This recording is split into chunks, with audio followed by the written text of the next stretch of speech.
See, one of the realities in life that your smarter folks tend to be cognizant of is the fact that rich people need poor people. Say, well, what do you mean by that, Brother Charles? What I mean by that is the guy who makes $1 million a month eats at restaurants. He needs somebody to wait on tables. He needs somebody to cook his dinner. He has his clothes dry cleaned. He needs somebody to dry clean his clothes. He needs somebody to iron his clothes. He goes to businesses. He does business with establishments that employ people who are of a much lower financial classification and a much lower income level than himself. So therefore, it would be absolutely idiotic to try to establish a city where everybody's rich, everybody has the same income I do, everybody's of the same caliber, quote unquote, or the same social class, or the same income level as I am. Because if you were to develop a city and build a city like that, guess what? Everything you ever needed to do, from dry cleaning your clothes to going out to eat, you'd have to go somewhere else to do it. So people who are well-to-do, people of means, who have intellectual capability, understand that we need these folks. That's why in New York you have a public housing building right here. And then right here you have a beautiful building that has multi-million-dollar apartments or condos or co-ops. See, we need each other. Amen.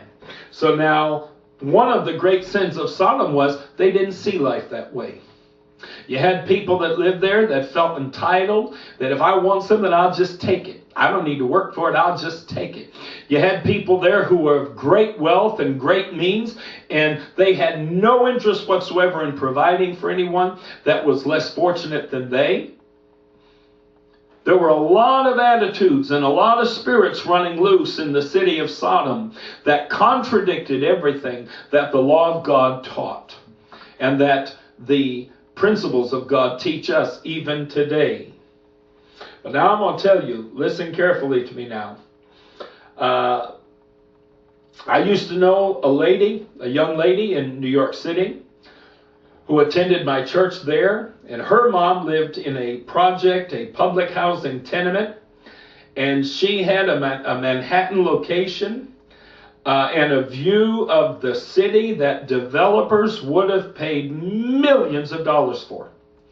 This lady lived in a housing project, and you look out her window, and my Lord. Now I have a real estate license in the city of New York, or in the state of New York, and I worked in real estate in New York City for some time as a real estate salesperson. And I'm going to tell you, you look out that lady's window, she had views that in other buildings you would be paying a fortune for. And yet, here she was amongst the poorest of the poor. She lived in a part of town that people had to pay a lot of money to live in.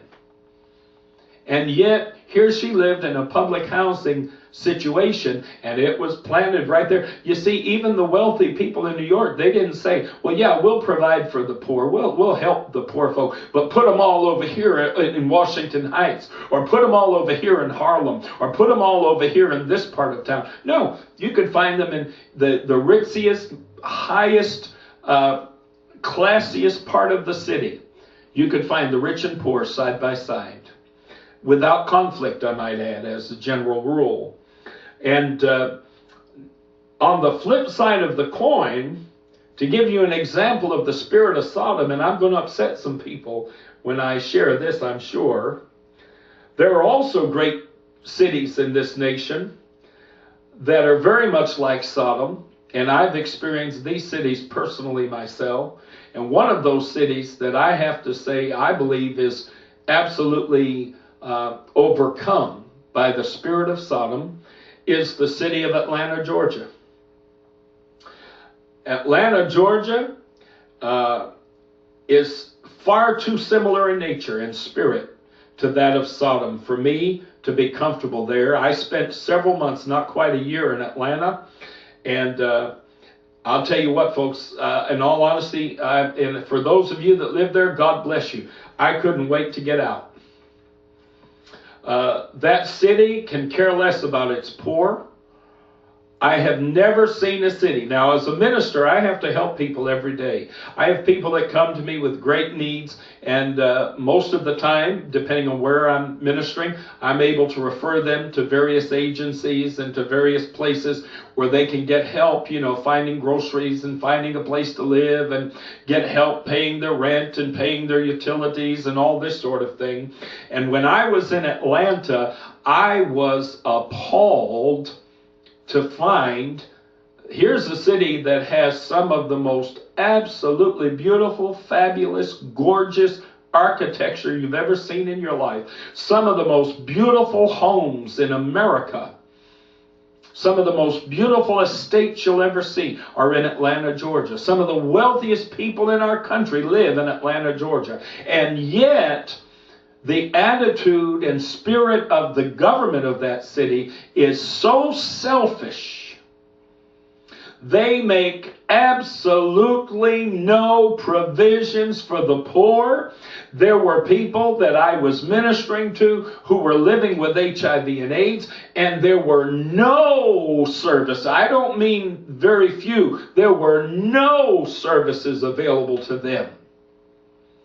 And I was appalled at what I found in Atlanta, Georgia. And I found it to be a city of excess, just like we read in Sodom, fullness of bread, abundance of idleness.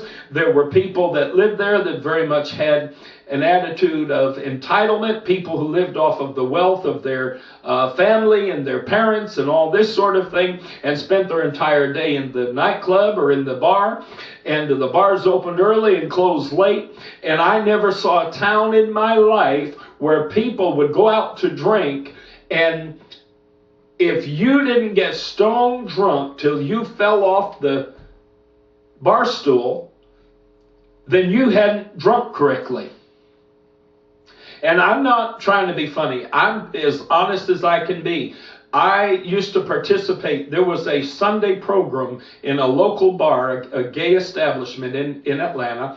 And every Sunday they had a gospel music program that was hosted by a drag personality there. And so many people, God bless their hearts, would go to that program every Sunday. And I believe it was because there was a spiritual hunger in them.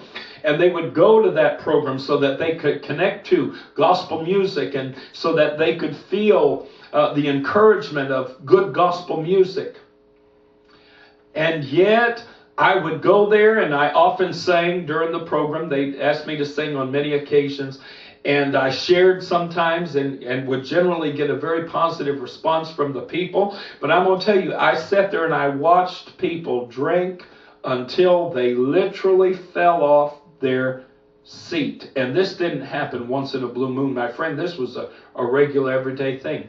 Drugs and alcohol and the most godless, immoral sexual conduct you could ever imagine was so rampant in that city. And I remember thinking to myself, Jesus, I'm looking at Sodom. I'm looking at Sodom. This town could care less about the poor. The poorest of the poor live in the year 2008, they still live on the, quote, other side of the train track.